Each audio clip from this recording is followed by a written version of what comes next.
আজকে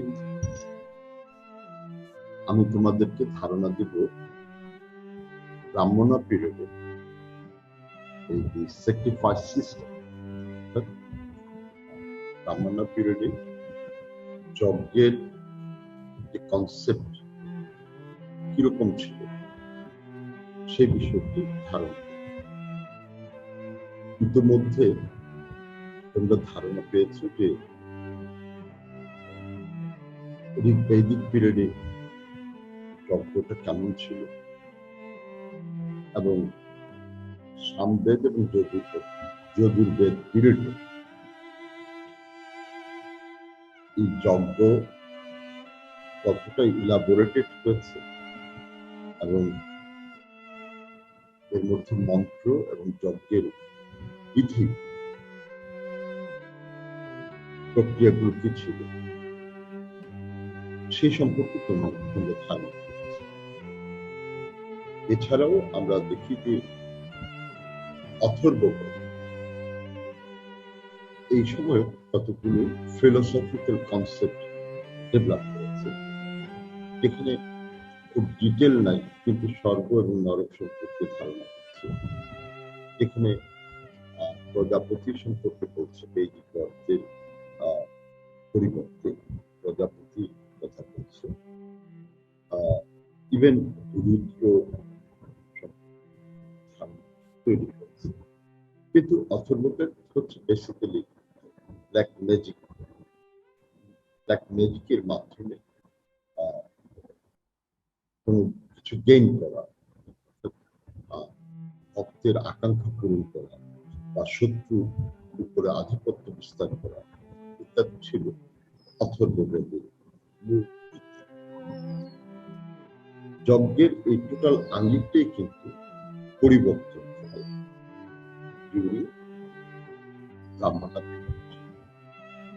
এবং এই সময় একটা এজ অফ রিফর্ম বা নতুন বিধি রিফর্ম তৈরি হয় এই সময়। এবং তোমরা জানো যে বৈদিক পিরিয়ডে বা সামবেদ এবং যজুর্বেদ যজ্ঞ করা হতো, এর মূল বিষয় ছিল যজ্ঞের স্পিরিট বা ঈশ্বরের বিশ্বাসের উপরে, ঈশ্বরের প্রতি তাদের বিশ্বাসের বিষয়ে তারা গুরুত্ব দিয়েছে, স্পিরিটের উপর গুরুত্ব দিয়েছে, যজ্ঞের বিধিটাকেই তারা প্রাধান্য দিয়েছে। কিন্তু ব্রাহ্মণ পিরিয়ডে এই স্পিরিট আছে কিন্তু বেশি গুরুত্ব দিয়েছে তার এক্সটার্নাল মেরিট, বাহ্যিক কর্মকাণ্ড কিভাবে বোঝাবো। যেমন একজন জ্ঞানবানকে আমরা পছন্দ করি বা নলেজেবল পার্সনকে পছন্দ করি, তার নলেজটা আছে, কিন্তু ধরো সেটা পরিবর্তে একজনের জ্ঞান কম কিন্তু তার কাপড় চোপড়, অ্যাপিয়ারেন্স, বলার ভঙ্গি ভিন্ন, এক্সটার্নাল। ফলে যজ্ঞের মূল স্পিরিট থেকে বেরিয়ে এক্সটার্নাল অ্যাক্টিভিটিজের উপরে বেসিক্যালি ব্রাহ্মণ পিরিয়ড গুরুত্ব দিয়েছে। এটি হচ্ছে এর প্রধান বৈশিষ্ট্য বা প্রধান দিক। ব্রাহ্মণ পিরিয়ড টোটাল কমিউনিটিকে এমন একটি কনসেপ্ট দিয়েছে যে প্রত্যেককেই যজ্ঞ করতে হবে, সকলকেই যজ্ঞ করতে হবে, যজ্ঞ না করাটাই হচ্ছে পাপ। এবং প্রতিটি যজ্ঞে কোনো না কোনো জাগতিক ওয়ার্ল্ডলি গেইন, জাগতিক লাভ হবে। যজ্ঞ করলেই জাগতিক লাভ হবে, এরকম একটি ধারণা মানুষের মধ্যে দিয়েছে। এবং যজ্ঞটা এখন এসেনশিয়াল, তুমি চাইলেই অ্যাভয়েড করতে পারছো না, করো তাহলে সমাদৃত হবে। বলে প্রতিটি আসপেক্ট, প্রতিটি ইভেন্টই, প্রত্যেকটি যজ্ঞ করতে হতো। তার অর্থ না থাকলেও তাকে ঋণ করে হলেও যজ্ঞটার আয়োজন করতে হতো। পারিবারিক যজ্ঞ, grand sacrifice is different, but যজ্ঞ, ডোমেস্টিক রিচুয়াল বা ডোমেস্টিক স্যাক্রিফাইস তাকে করতে। এবং আমি যেমন বলেছি যে এই সময় যজ্ঞ প্রক্রিয়াটা অনেক বেশি ইন্টিগ্রেটেড, অনেক বেশি জটিল, মোর ইলাবোরেটেড একটা রিচুয়াল ডেভেলপ করেছিল। এবং আমরা দেখি যে রাজন্য পর্ব কতগুলো যজ্ঞর আয়োজন করেছে, যেমন রাজসূয় যজ্ঞ। এটা হচ্ছে রাজা তার আভিজাত্য প্রকাশ করার জন্য এবং তার প্রজাকে তার নিয়ন্ত্রণে রাখার জন্য একটা ফেস্টিভ মুডে নিয়ে যেত রাজসূয় যজ্ঞ। এছাড়াও আছে 5 পায়ে যজ্ঞ, এটাও আনন্দমুখর একটা যজ্ঞ। চ্যারিয়ট রেস, অর্থাৎ রথের দৌড়। এবং এভাবেই আমরা দেখি যে রাজা অনেক ধরনের যজ্ঞের আয়োজন করতেন এবং জনগোষ্ঠী এর মধ্যে সম্পৃক্ত হতো। আর এর মাধ্যমে রাজা তার আধিপত্য, মানুষের উপরে তার নিয়ন্ত্রণ ইত্যাদি বজায় রেখেছে। রাজা এবং খ্রিস্টের মধ্যে সুসম্পর্ক তৈরি হয়েছে। এছাড়া টোটাল জনগোষ্ঠী ধর্মীয় চেতনার মধ্যে নতুন কতগুলো কনসেপ্ট ইন্ট্রোডিউস হয়েছে। কিছুদিন আগে ভারতে দেখেছে কুম্ভ মেলা, এটা চৈত্র সংক্রান্তির দিকে আমরা আয়োজনটা হয়েছে। এছাড়াও উইন্টার সলিস্টিস বা মকর সংক্রান্তি মিড জানুয়ারিতে, পৌষ মাসে মহাব্রত প্রোগ্রাম হয়ে থাকে। এবং এটার মাধ্যমে টোটাল জনগোষ্ঠীকে ধর্মের বন্ধনে নিয়ে এসে রাজা তার রাজকার্য বা প্রিস্ট তার ধর্মীয় বেনিফিটটা গ্রহণ করার চেষ্টা করে। আমরা এখানে হর্স স্যাক্রিফাইসের কথা পাই। পরবর্তীতে হিস্টোরিক্যাল পিরিয়ডে তোমরা দেখবা যে কি বলে যে হর্স বিভিন্ন রাজ্যে পাঠিয়ে দিত, যেটি ঘুরে আসতো সেটুকুই হচ্ছে তার সীমা। কোথাও বাধাপ্রাপ্ত হলে তার যুদ্ধ হতো। তো সেটাকে বলে অশ্বমেধ যজ্ঞ। তাহলে রাজাদের আবার নিজস্ব প্রোগ্রাম থাকে, অশ্বমেধ যজ্ঞ। এছাড়াও হর্স স্যাক্রিফাইস একটা সিম্পথেটিক ম্যাজিক হিসাবে কখনো কখনো আমরা লক্ষ্য করি। বৈদিক পিরিয়ডে যে অর্ডিনারি ডোমেস্টিক হার্ট, গৃহের যে চুলা বা যে অল্টারগুলো তৈরি করেছে, সেগুলোকে খুব চাকচিক্য, খুব ডিজাইনের মধ্যে ছিল, নর্মের মধ্যে ছিল, তা অত্যন্ত সাদামাটা ছিল। কিন্তু ব্রাহ্মণ পিরিয়ডে এর একটা থিওলজিক্যাল কনসেপ্ট দিয়েছে অল্টার নির্মাণ।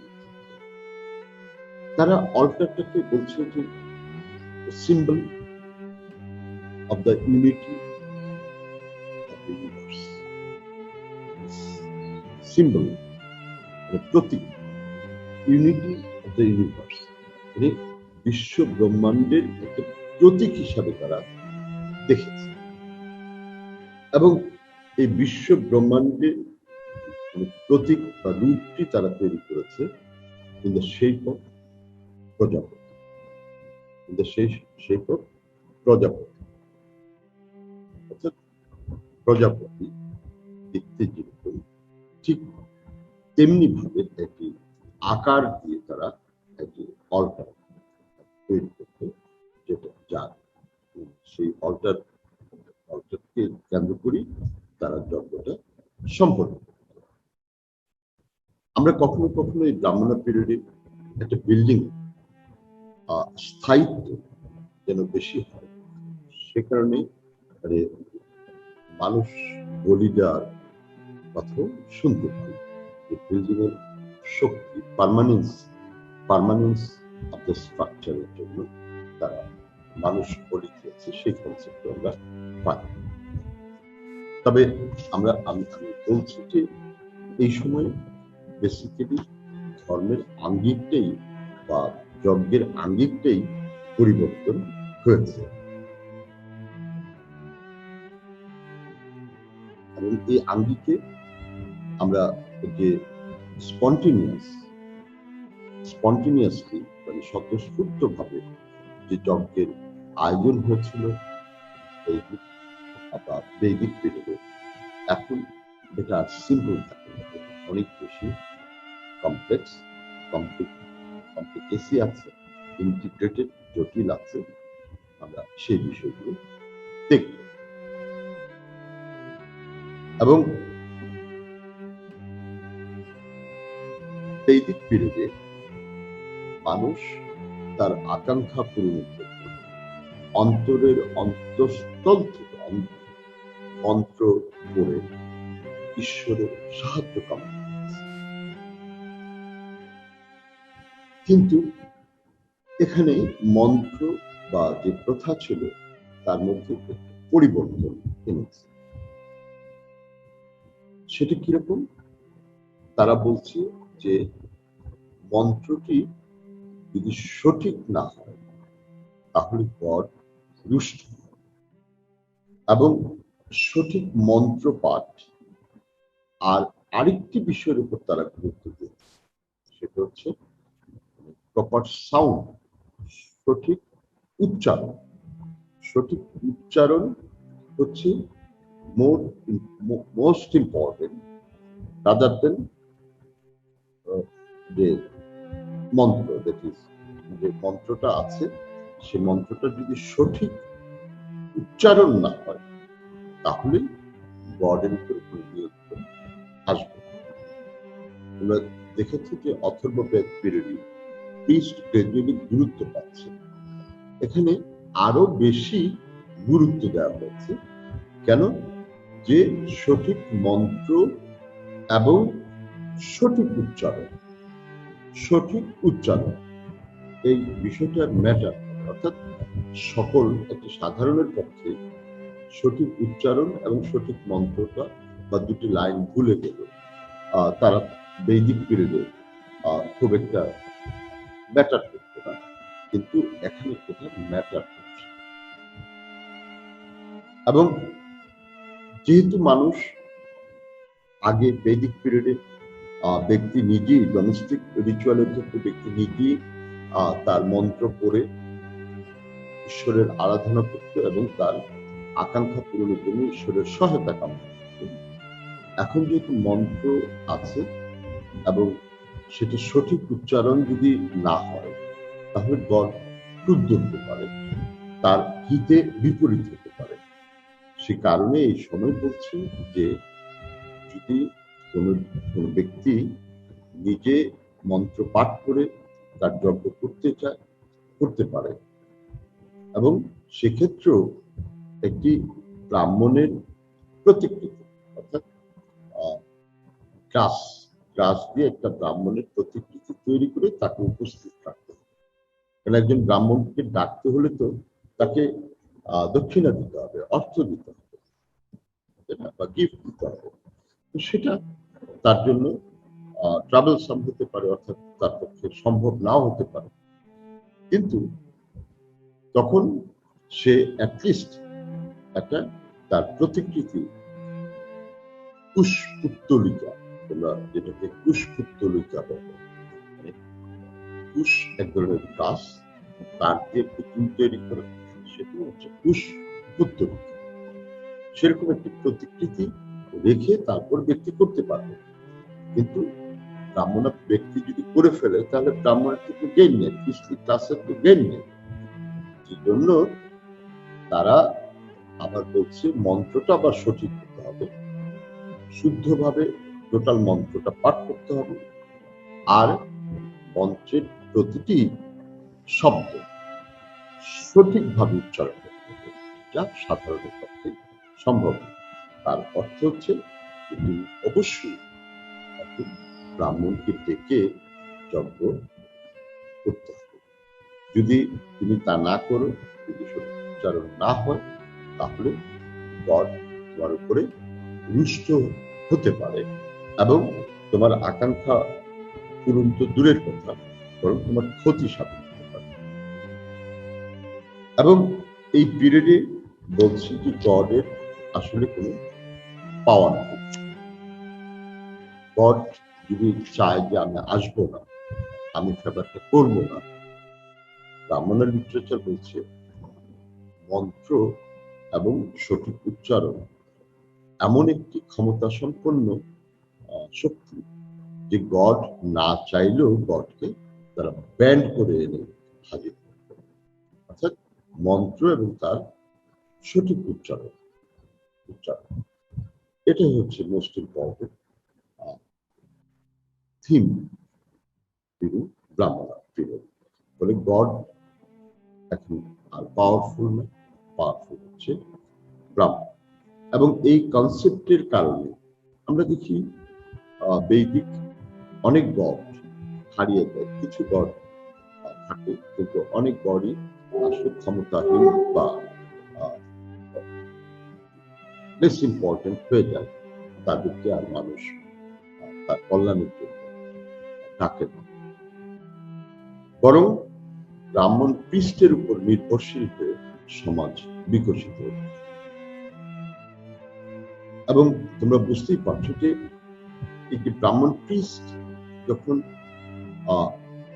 রিপ্লেসমেন্ট অফ দ্য গড যখন পাওয়ারফুল হয়ে ওঠে, তখন এই পৃষ্ঠে পুরোহিতদের একটি অত্যাচার চলে আসে।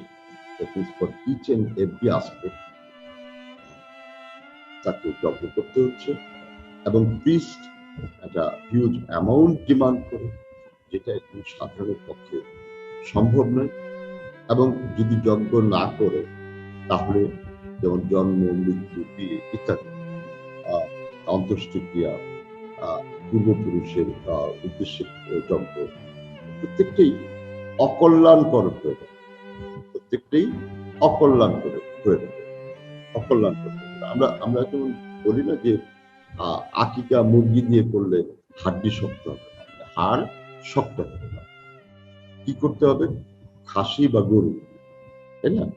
তো তেমনি ভাবে একটা একটা একটা প্রভাব বা একটা কনসেপ্ট এখানে দেওয়া হয়েছে যে তোমাকে প্রতিটি আসপেক্টে যজ্ঞ করতে হবে, না হলে অশান্তি অমঙ্গল হবে।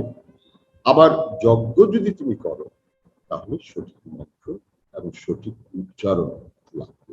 বলে you are completely dependent on Brahmins or priest, Brahmin or priest, তাই না?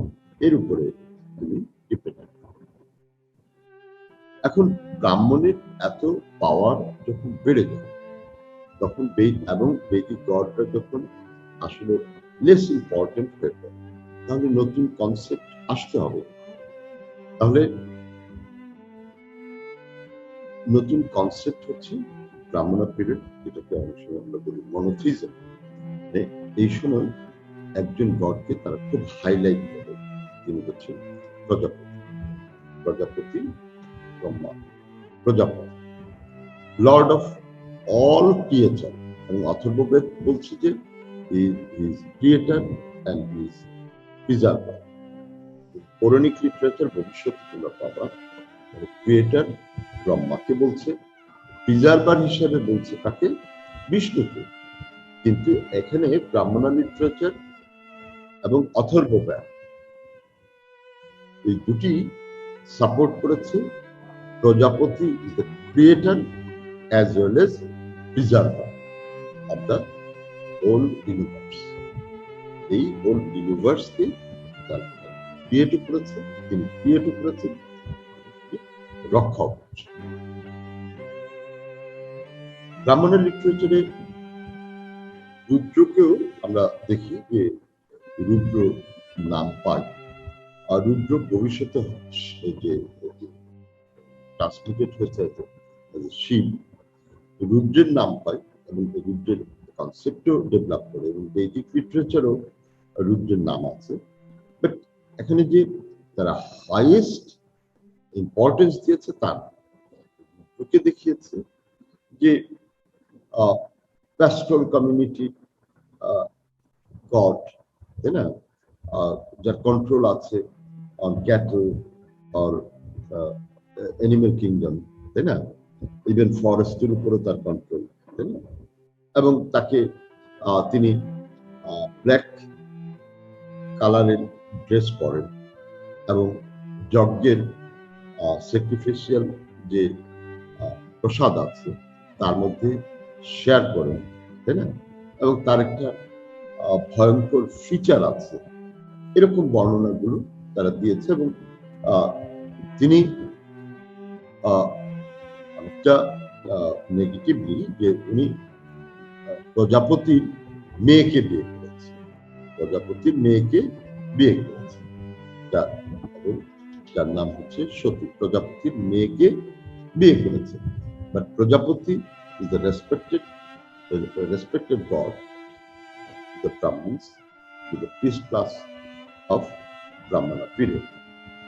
এবং রুদ্র এক ধরনের ভিলেনের মতো, বাট মানে আমরা তার মেনশন পাই, কিন্তু তিনি গড হচ্ছে for common people, for common পিপলের গড হচ্ছেন রুদ্র।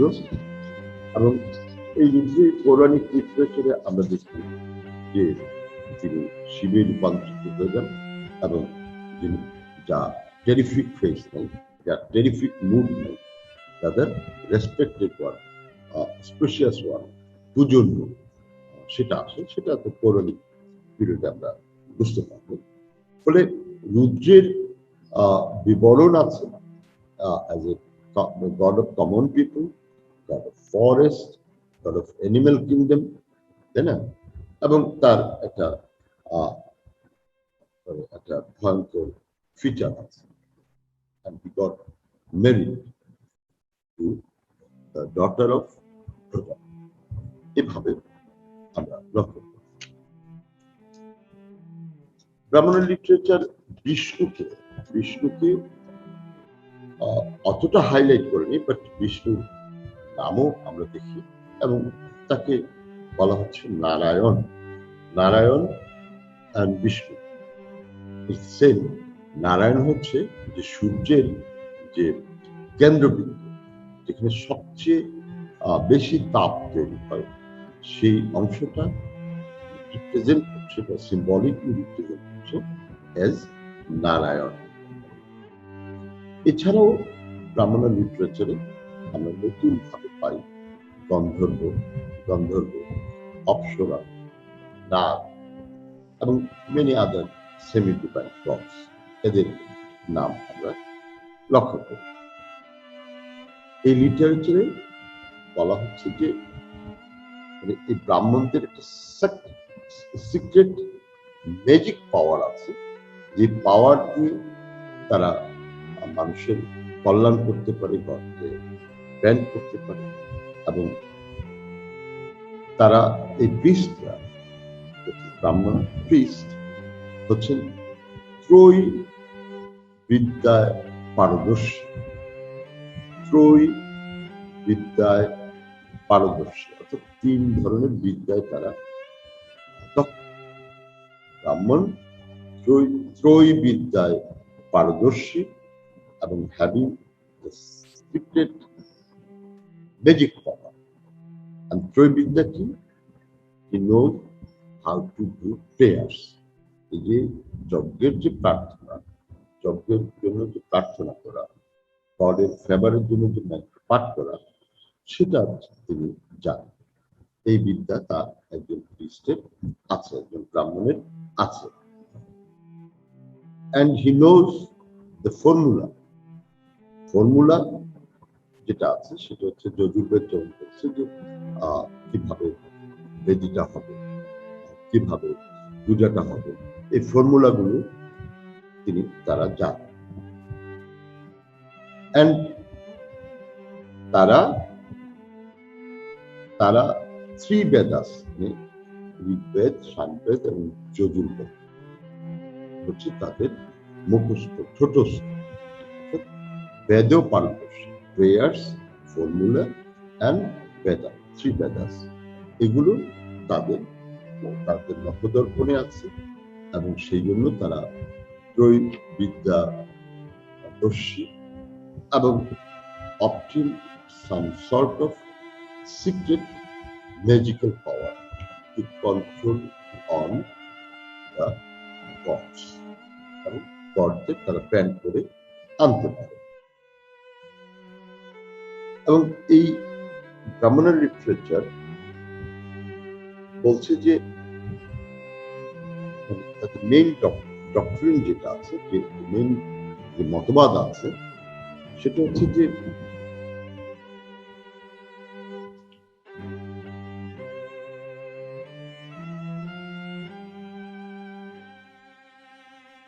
তারা বলছে যে বেদগুলো were transmitted by word of mouth, transmit করা হচ্ছে বেদে, মানে মুখ দিয়ে, মানে ওয়ার্ড অফ মাউথ, ঈশ্বরের মুখ থেকে প্রকাশিত হয়েছে তার কাছে, টিচারের কাছে, এবং ফ্রম টিচার্স টু পিপল এই জিনিসগুলো কি সরবরাহ করা হয়েছে, মানে বংশ পরম্পরায় সরবরাহ হয়েছে। একটা আনটোল্ড জেনারেশন থেকে এটা শুরু হয়েছে এবং স্টিল কন্টিনিউ এরকম একটি ডক্ট্রিন তারা দেওয়া হয়েছে যে ঈশ্বরের মুখ থেকে যে বেদ এসেছে সেটা ব্রাহ্মণদের কাছে এসছে এবং ব্রাহ্মণরা স্টুডেন্টের কাছে, শিষ্যদের কাছে পৌঁছেছে। ব্রাহ্মণ লিটারেচার যে বিষয়টির উপরে সবচেয়ে গুরুত্ব দিয়েছে, main theme of this religion, সেটা হচ্ছে যে এথিক্যাল টিচিং ব্রাহ্মণ লিটারেচার দিয়েছে যে একজন মানুষ জন্ম নেয় with certain rings, certain date নিয়ে সে জন্ম নেয়। অর্থাৎ একজন মানুষ কতগুলো ঋণ নিয়ে জন্ম, তাই না? এবং তার জীবদ্দশায়, অর্থাৎ তার জীবিত অবস্থায় এই ঋণ থেকে তার মুক্তি নিতে হবে।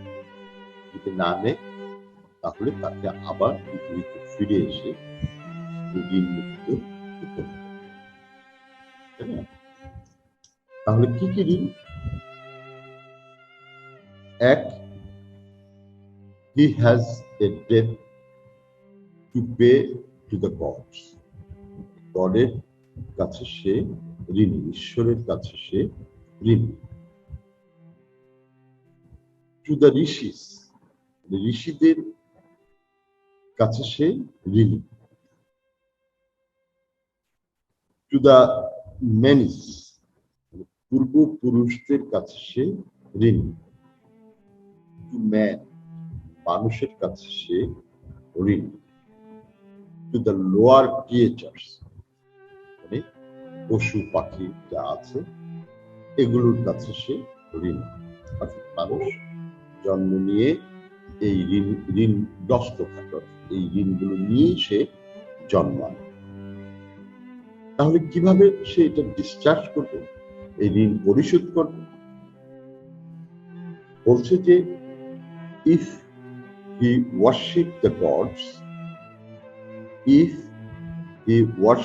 gods, তাহলে গডের কাছে যে ঋণী সে বিষয়টা থেকে সে মুক্ত হবে। তাহলে গডের পূজা করতে হচ্ছে, গডের পূজা করতে হলে তোমার যজ্ঞ করতে হবে, ওয়ার্শিপ করতে হবে, পূজা করতে হবে। স্টাডিজ দ্য বেদাস, বেদগুলো পাঠ করতে হবে। সকলে তো আর বেদ পাঠ করে না, সকলে তো আর পড়াশোনা জানে না। কৃষিজীবী সমাজ, সকলে কৃষক, অশিক্ষিত।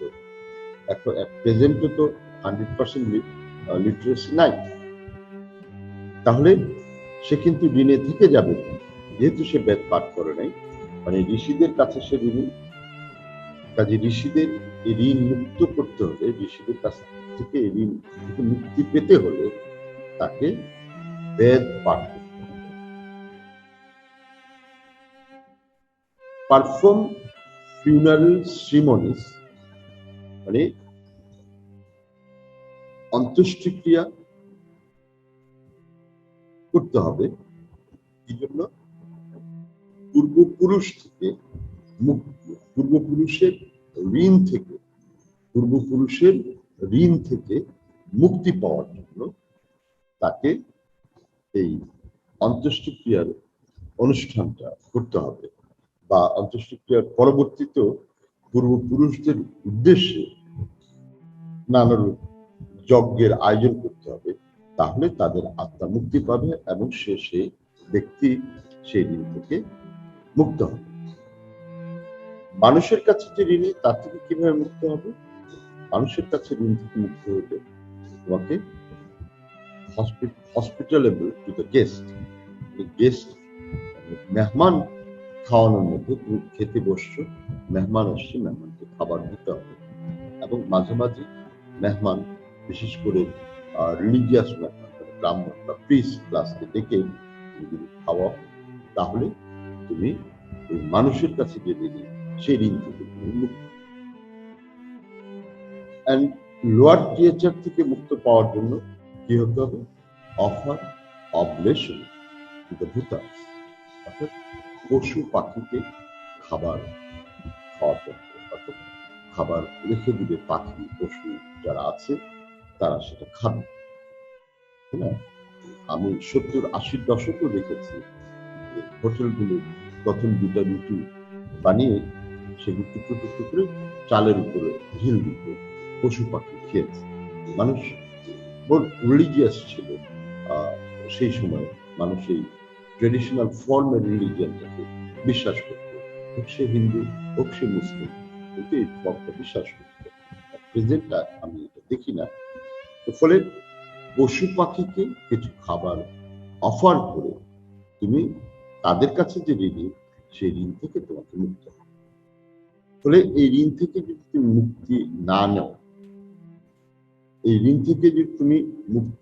নাও, তাহলে আবার তোমাকে ফিরে আসতে হবে পৃথিবীতে, lower creature or plant or anything.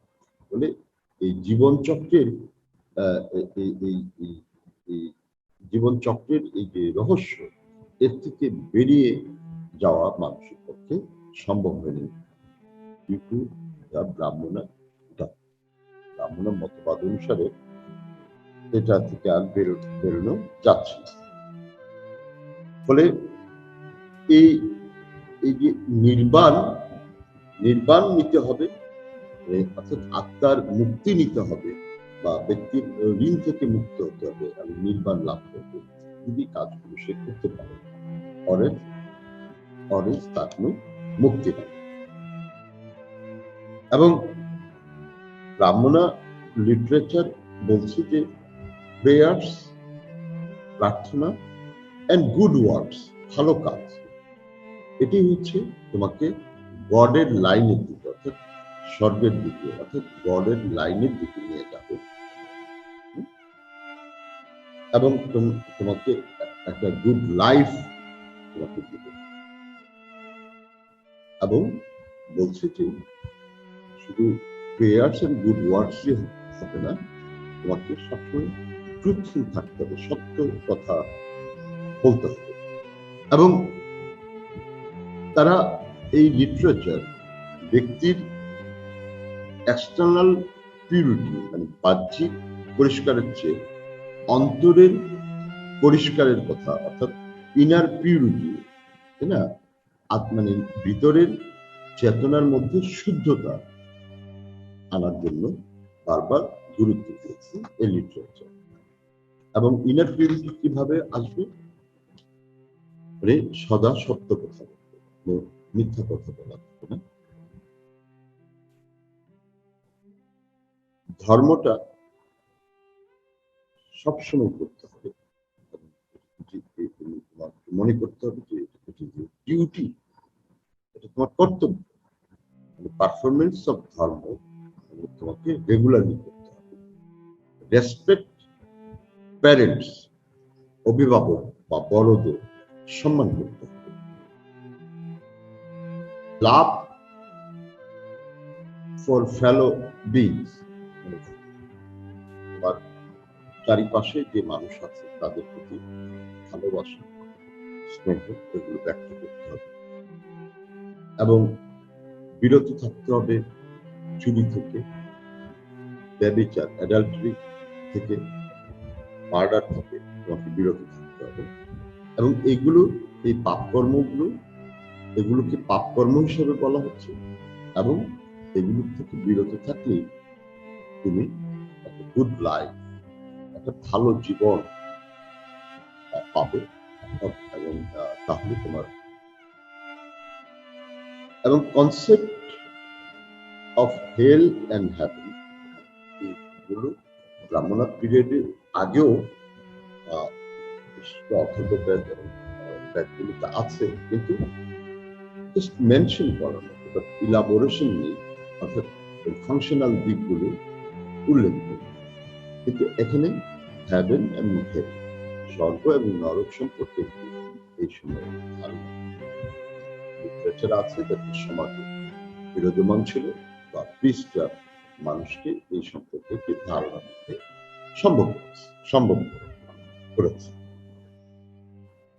কি হচ্ছে যে একজন মানুষ যে গুড লাইফে আছে, গুড লাইফ মেনটেন করেছে, মিথ্যা কথা বলে, তাই না, প্রেয়ার্স এন্ড পারফর্ম গুলো করেছে, তার মৃত্যুর পরে, এবং অথর্ব বেদেও আছে যে মৃত্যুর পরে মরুক,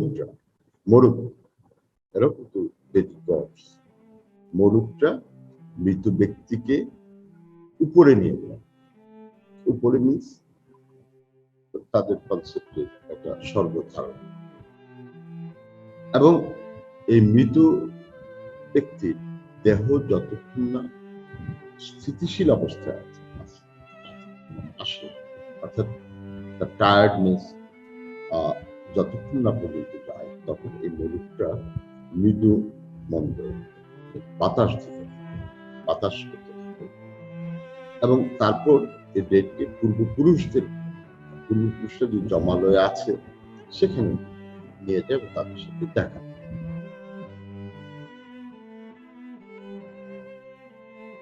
এবং এই লিটারেচার এরপর যে কথা বলছে যে একজন মৃত ব্যক্তি স্বর্গে ভালো থাকবে, তার জাগতিক পরিচর্যা, অর্থাৎ স্বর্গে সে ভালো আছে না খারাপ আছে এটা ডিপেন্ড করছে এই পৃথিবীর লোকে, মর্ত লোকে যারা তার নিকটজন, তাদের কর্মকাণ্ডের উপরে, অথবা সে জীবিত অবস্থায় যে কর্মকাণ্ড করেছে তার কর্মকাণ্ডের উপরে তার স্বর্গে ভালো থাকা নির্ভর করে।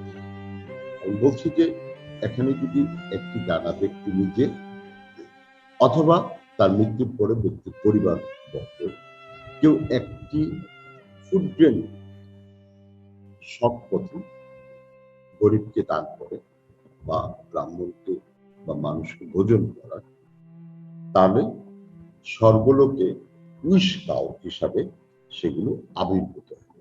উইশ কাউ মিন্স একটা গরুর কাছে যতক্ষণ তুমি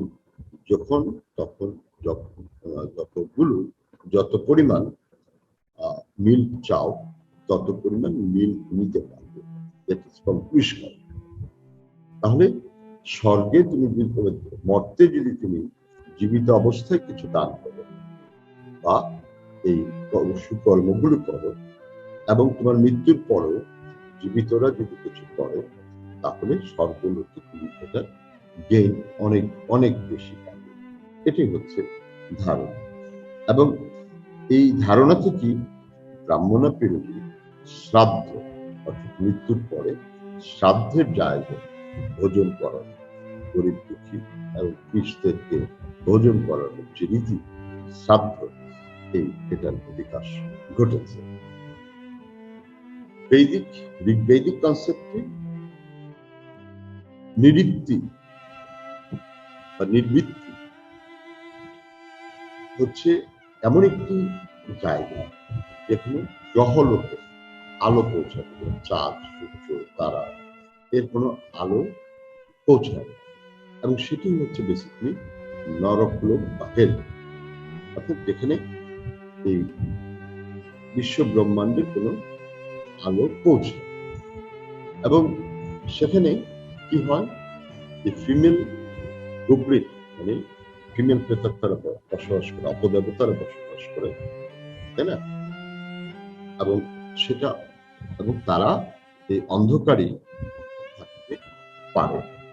সেই জায়গায় কোনো মানুষ গেলে সে সবকিছু অন্ধকার হবে, এবং ফিমেল গবলিনরা যন্ত্রণা। ব্রাহ্মণ লিটারেচারে একে আরো বেশি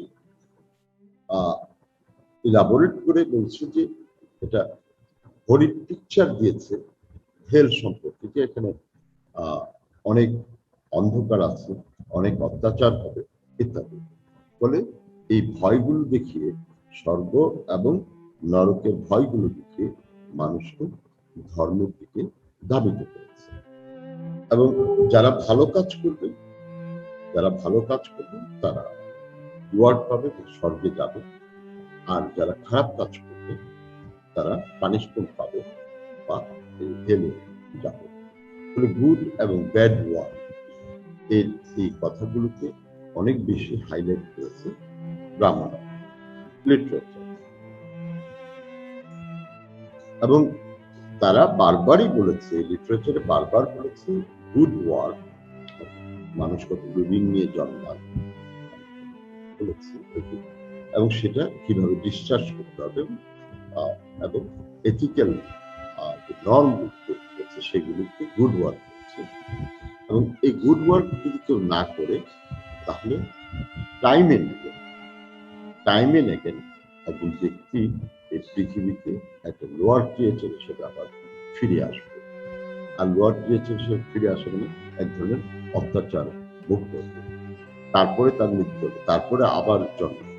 এই যে জন্মের এই যে সাইক্লিক যে অর্ডার, এর থেকে আসলে মুক্তির কোনো পথ নেই। একমাত্র পথ হচ্ছে যদি টোটাল তাদের কনসেপ্টের টোটাল অ্যাসপেক্ট গুলোকে মেনে চলে, তাহলে একমাত্র মুক্তি। সেই জন্য ব্রাহ্মণা লিটারেচার বা ব্রাহ্মণা